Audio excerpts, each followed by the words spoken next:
The day my family disowned me, it was raining. I remember that detail clearly.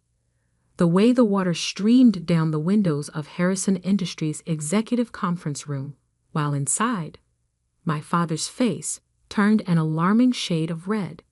"Incompetent!" he shouted, slamming a stack of papers onto the polished table. "Do you have any idea what your mistake could have cost us?" I stood there, 22 years old and fresh out of business school, trying not to cry. "Dad, I can fix it. The contract isn't final yet." "Fix it?" My older brother Michael's laugh was cruel. "You nearly sold our shipping division for half its value. There is no fixing that kind of stupidity." The mistake they were talking about was a draft contract I'd prepared for the sale of Harrison Maritime, one of our smaller divisions.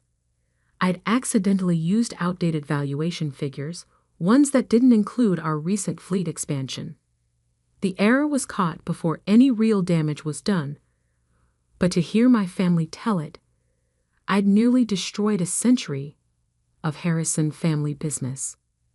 "I trusted you with this," my father continued, his voice dropping to something even worse than yelling: disappointment. "I gave you a chance to prove yourself, and this is how you repay that trust." I tried to explain that I'd been working 80-hour weeks, that I'd been trying to handle both the maritime deal and the new tech acquisition they dumped on my desk. But excuses didn't matter in the Harrison family. Results were all they cared about. "Jack," my mother's voice from the doorway made us all turn. She stood there in her perfect Channel suit, looking more like a CEO than the socialite she pretended to be. "The board is waiting." My father straightened his tie. "We'll finish this discussion later." But we didn't. That evening, I was called to my father's study, the room where 3 generations of Harrison men had made the decisions that built our family empire. The leather-bound books and old oil paintings seemed to watch disapprovingly as my father delivered his verdict. "You're done here," he said without preamble. "The board has lost confidence in your judgment. Your position at Harrison Industries is terminated, effective immediately." I felt like I'd been punched. "Dad, please. It was one mistake. A mistake we can't afford." He wouldn't even look at me. "You'll receive 6 months severance. After that, you're on your own." "You're firing me? I'm your daughter." "Which is exactly why this hurts so much." He finally met my eyes. "You're not just an employee, Emma. You're a Harrison. We trusted you to live up to that name, and you failed." My mother's voice came from behind me. I hadn't even heard her enter. "We've arranged a position for you at your uncle's firm in Seattle, far enough away that this incident won't reflect badly on the family." I turned to face her, shocked. "You want me to leave New York?" "Want has nothing to do with it." Her perfectly painted lips barely moved. "The decision has been made. Your flight leaves tomorrow morning." "And if I refuse?" My father's voice hardened. "Then you're on your own completely. No severance, no connections, no family support. Your choice." I looked between them, the parents who had pushed me toward business school, who had drilled the importance of the Harrison legacy into me since childhood. Now they were casting me aside over one mistake. "Some choice," I whispered. Only one person in the family stood up for me that night: my grandfather, Thomas Harrison Thiel, the man who had turned our regional shipping company into a global corporate empire. He stormed into my father's study just as I was leaving, his weathered face dark with anger. "Jack, you fool," he growled at my father. "You have no idea what you're throwing away." But my father stood firm.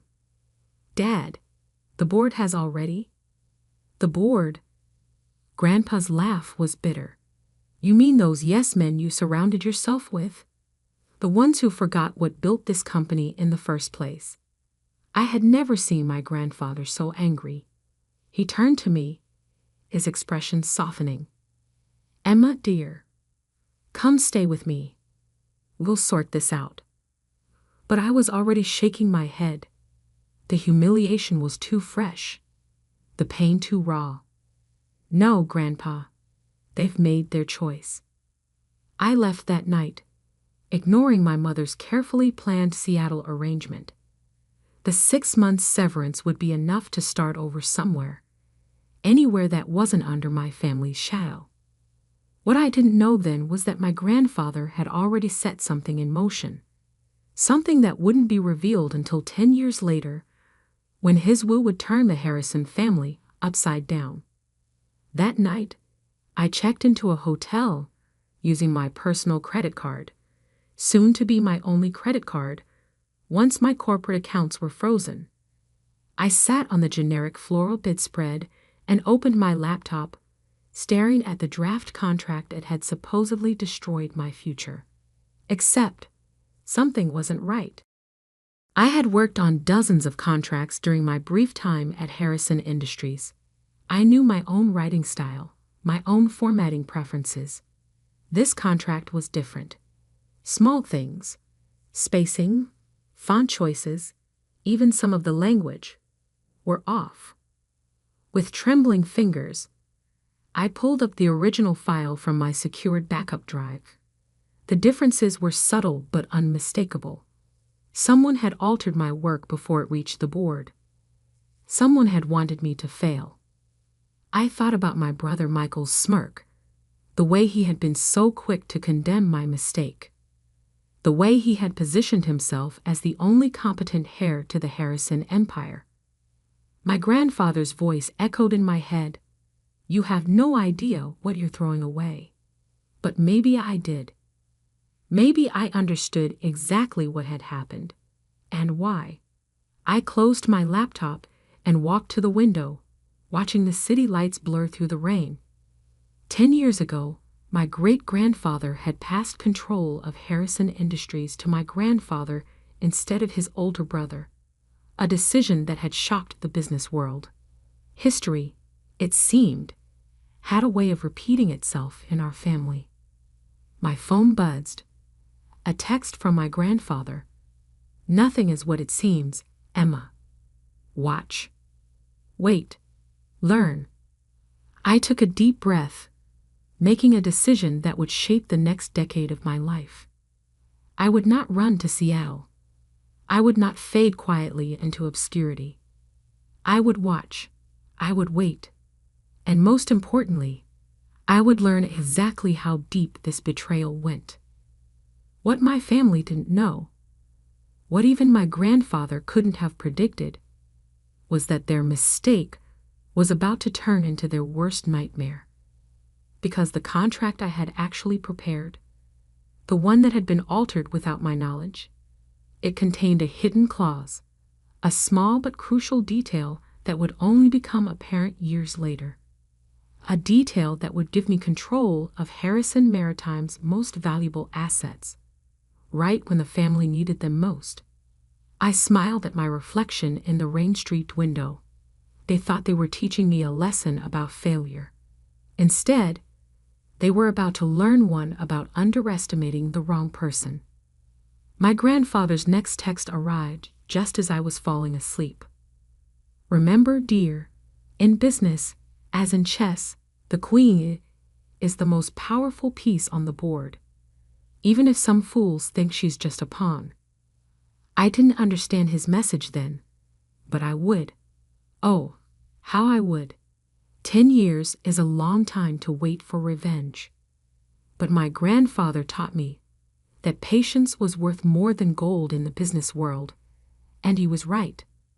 I spent the first year building my cover, a small consulting firm in Boston, far enough from New York to avoid family scrutiny, but close enough to keep tabs on Harrison Industries. My grandfather's cryptic messages continued, each one teaching me something new about our family empire. "Watch the shipping manifests for the Singapore route," he would text.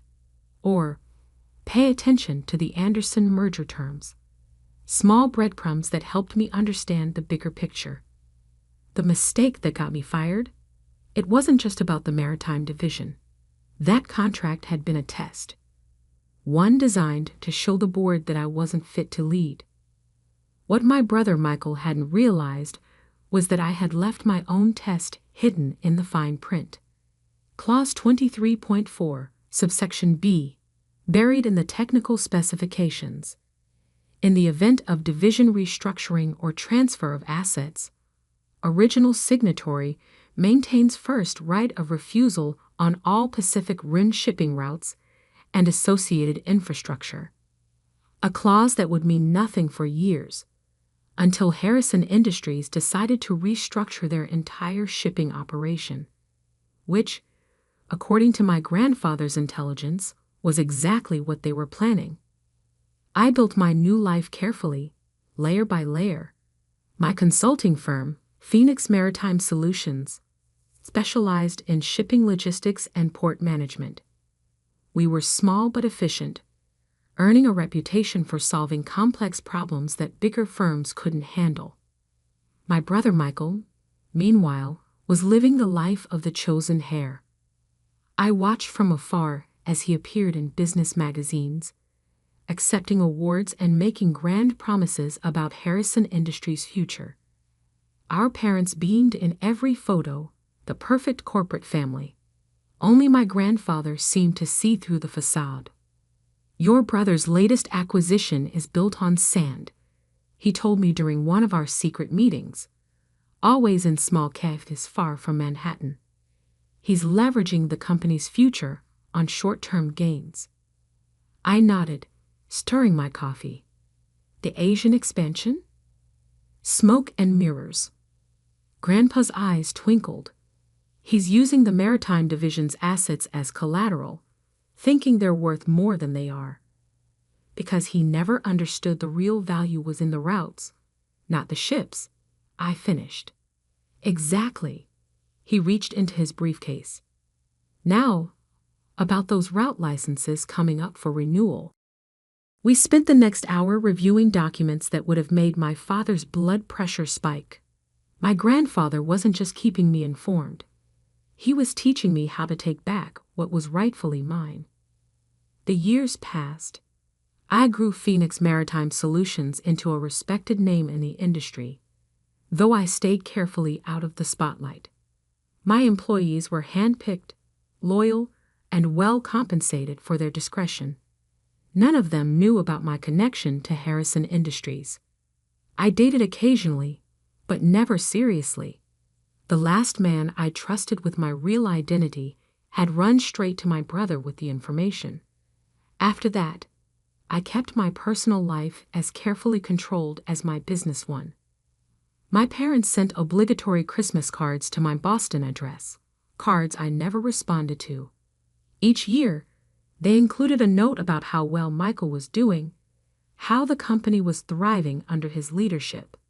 I filed each card away in a folder labeled Motivation. Then, 3 years ago, everything started changing. The cracks in Michael's perfect facade began to show. First came the whispers about missed payments to major suppliers. Then rumors of delayed shipments and angry clients. Harrison Industries' stock price, while still strong, showed troubling fluctuations. "Your brother mortgaged the company's future," my grandfather explained during what would turn out to be our last meeting. "Now those bills are coming due."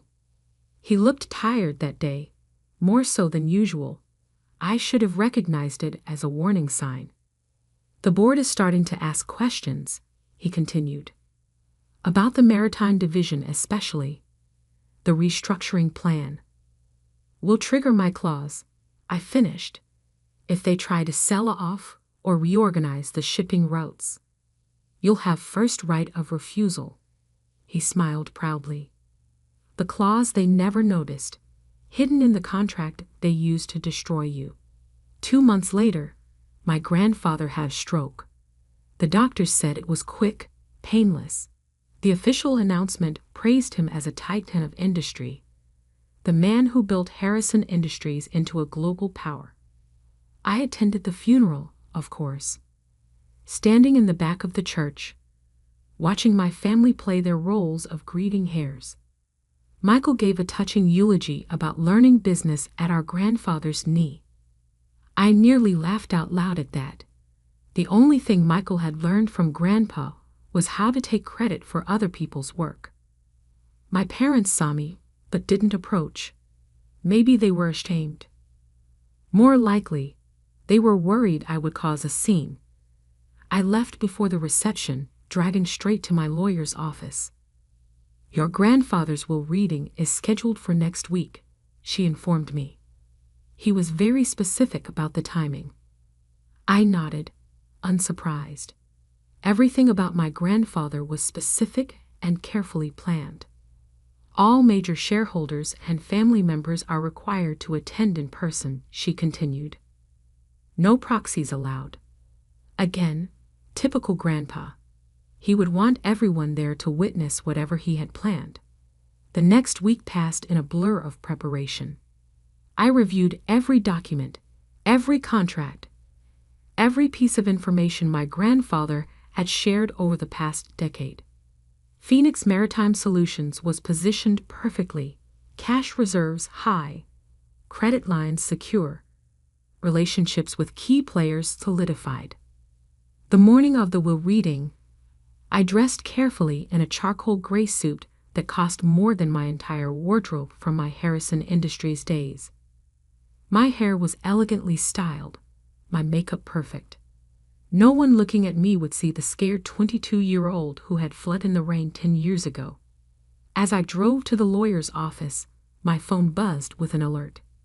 Harrison Industries stock had dropped another 2 points in early trading. Rumors were swirling about their ability to meet next quarter's obligations. The timing, like everything else about this situation, was perfect. I parked my car and checked my reflection one last time. In my purse was a copy of the original maritime contract, the one with my hidden clause.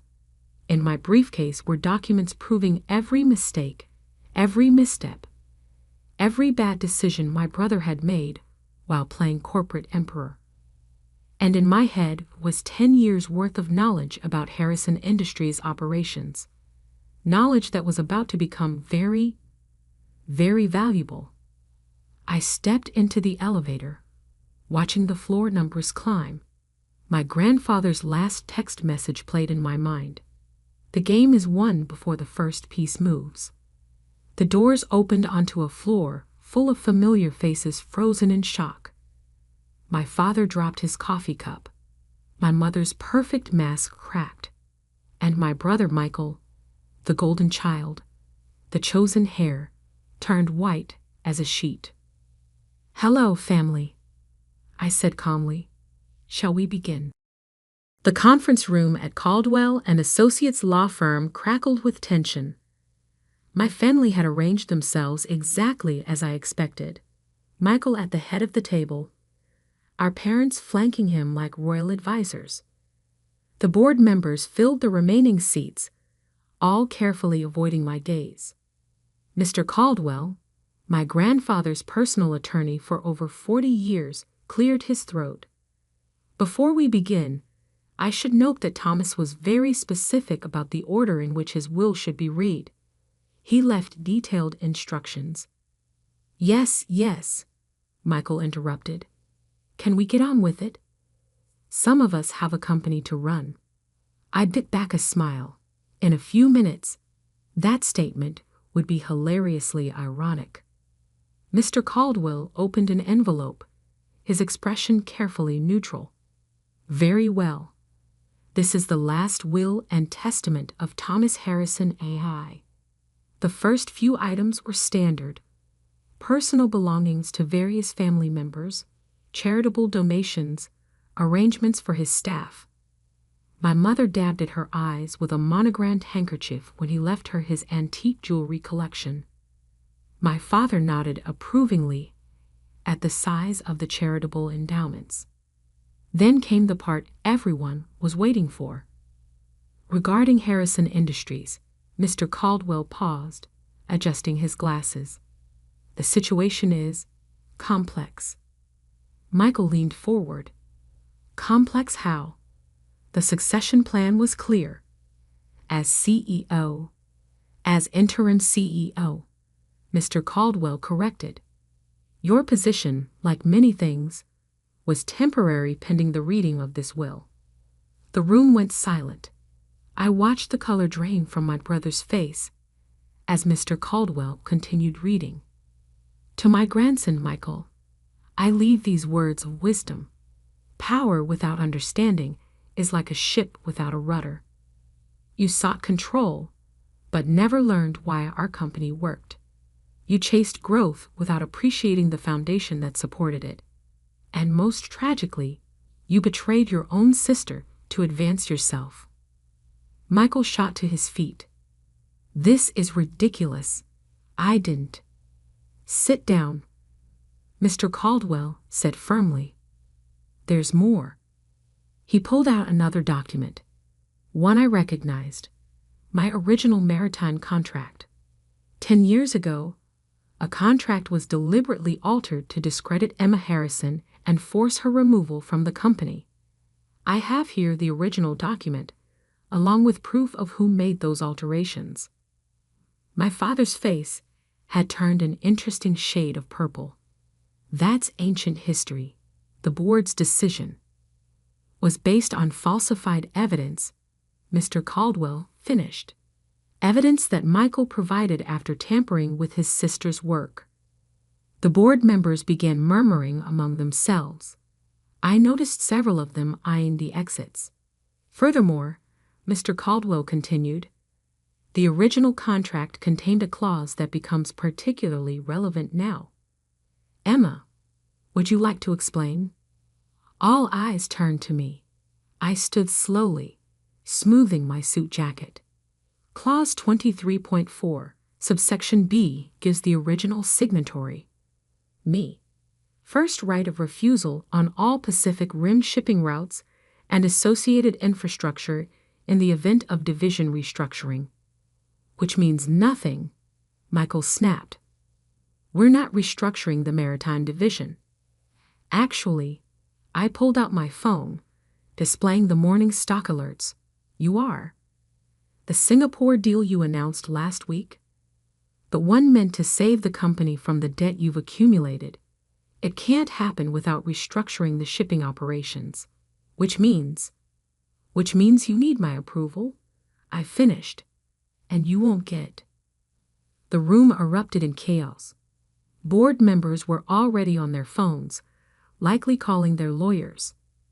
My mother had actual tears running down her face, ruining her perfect makeup. My father looked like he might have a stroke.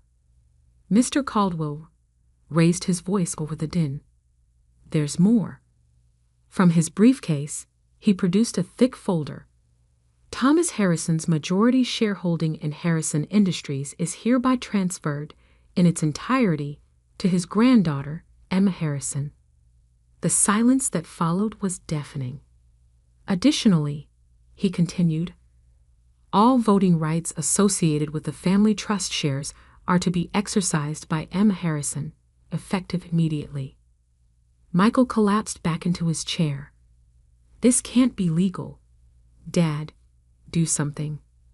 But our father was staring at another document Mr. Caldwell had placed on the table, a detailed report of Harrison Industries' finances under Michael's leadership.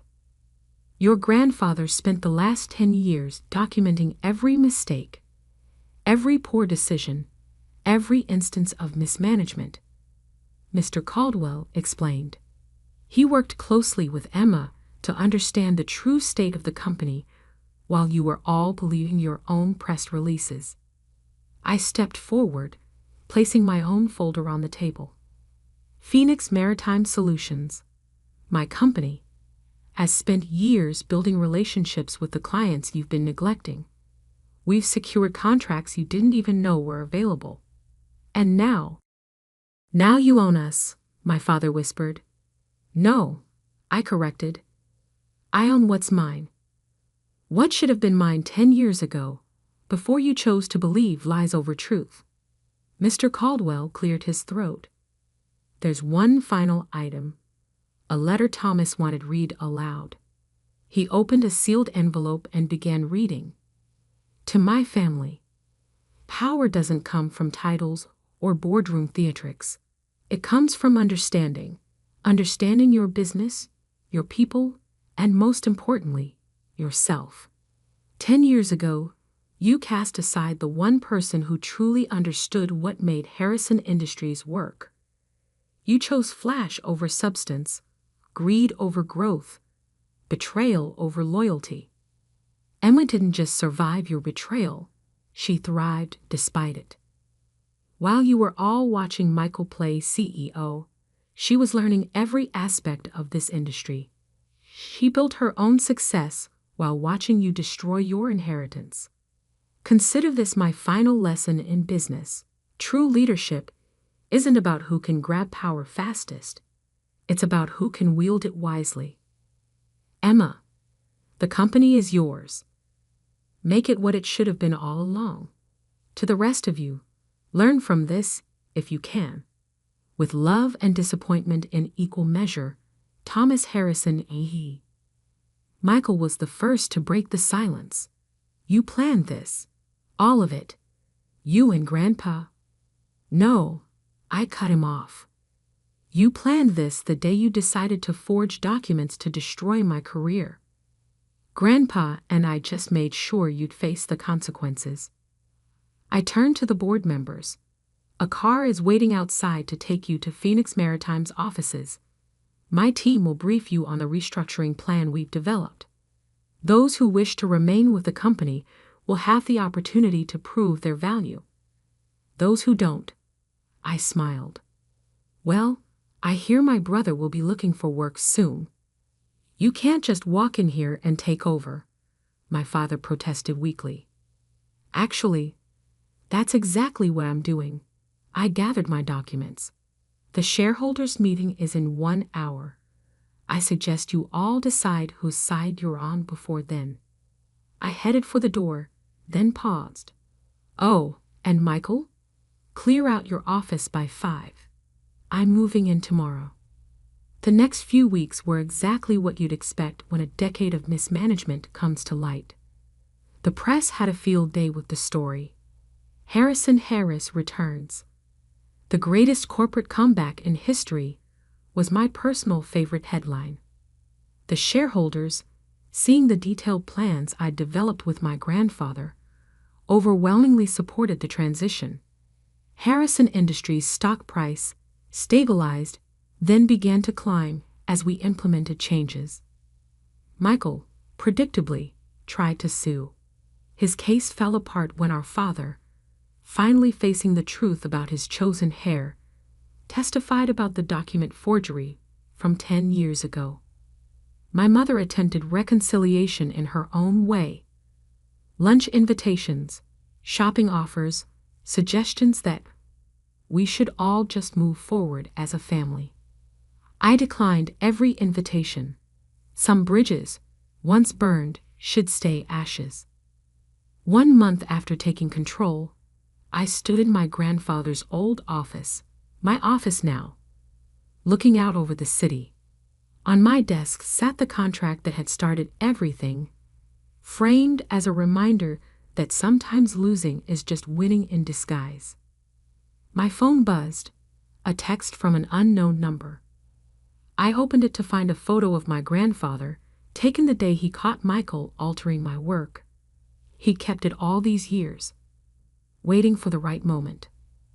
Below the photo was a message, scheduled to be sent after his death. The Queen has taken her throne. Checkmate, my dear. Checkmate. I smiled, touching the frame of that old contract. The family that cast me out had thought they were ending my story.